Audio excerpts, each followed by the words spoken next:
Société Générale, one of the largest European financial services groups, reports Q2 results for 2019. Frédéric Oudéa, hello. Hello. You are the CEO of Société Générale. What's your analysis of the group's second quarter figures for 2019? I think my main takeaway of these second quarter results is that we are delivering. We are delivering in our trajectory, in particular regarding our two main financial objectives, which are very important for our shareholders. The capital, in just 6 months, half year 2019, we are at the level that we aim, the 12%, the core tier 1 ratio. That's a great achievement. And second, in terms of profitability, because in an environment which remains challenging, we are posting a pretty resilient profitability, just below 10% in terms of return on tangible equity.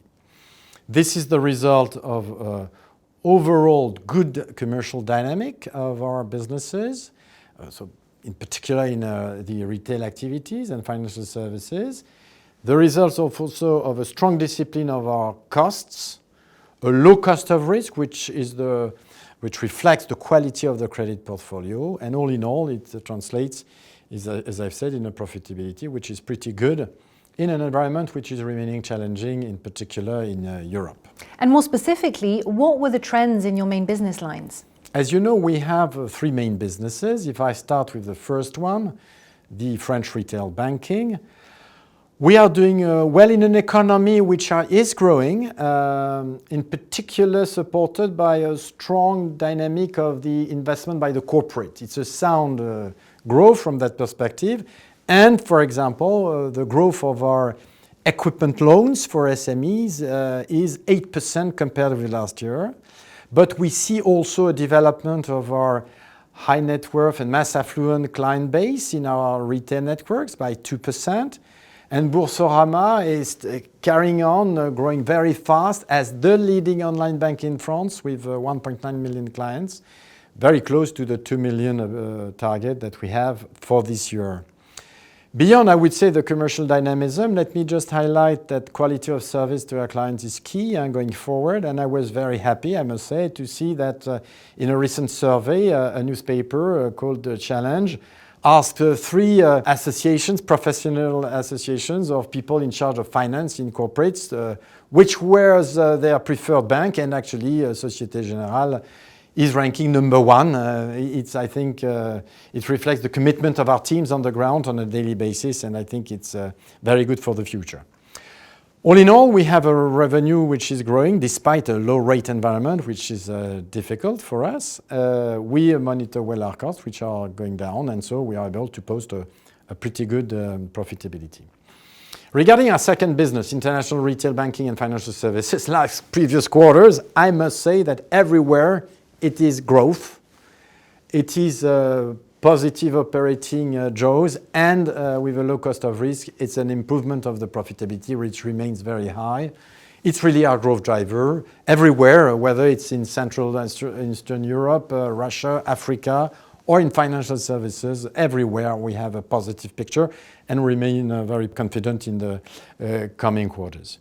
And regarding our wholesale activities, the third business, we have, again, very sound financing activities, the ones related to infrastructure finance, trade finance, export finance. We are a leader in the world regarding these activities.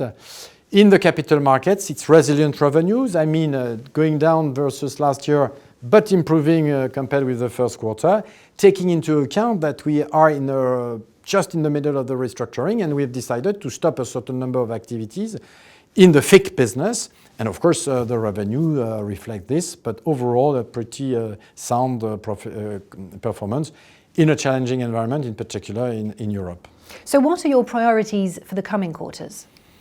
Needless to say, of course, to carry on delivering on our financial objectives. And I must say, I'm confident that in the coming quarters, we are going to further develop a profitable model and, of course, consolidate the sound capital ratio. But beyond these financial objectives, I think what is very important in the coming quarters is to carry on in developing a business model which will be both innovative and responsible. And I think it is a recipe for success for banks going forward. Innovation, what does that mean? Further transform the business model towards the change of behaviors of our clients, embrace the new technologies, develop new ways of providing our services, and we carry on putting a lot of emphasis on this. Regarding the responsibility, this world of innovation, digital technology means also, for example, the need to protect privacy and the data of our clients. But of course, beyond there are other dimensions. The climate change is, of course, at the heart of the public opinion questioning. We are very much engaged in that. What we did this quarter is, first of all, further develop in our financing of renewable. We had this ambition of financing 100 billion euros between 2016 and 2020. We are at 89% of this target, mid-2019. We will probably do even more than we had in mind initially. Beyond, we have a strategy to exit the coal industry in 2030 for our clients with activities based in Europe and the OECD countries, and in 2040 for the other regions, in line with all the international agreements to limit the increase of temperature. And for example, with innovation in certain more specific sectors, we were one of the promoters and we have signed the so-called Poseidon principles, which will ensure to limit also the emissions, the CO2 emissions of all the shipping industry. And here, Société Générale is providing its expertise and of course its capacity to finance to help this industry to do better in this environment field. Beyond the climate, can I just mention again Africa, which is a very specific but very important angle for Société Générale. We are there to implement our Grow with Africa initiative, which ranges from development of large infrastructure which are needed for these countries to financial inclusion for people who do not even access banking accounts. And we remain absolutely committed to that, also with good success on the ground. Frédéric Oudéa, thank you very much. You're welcome.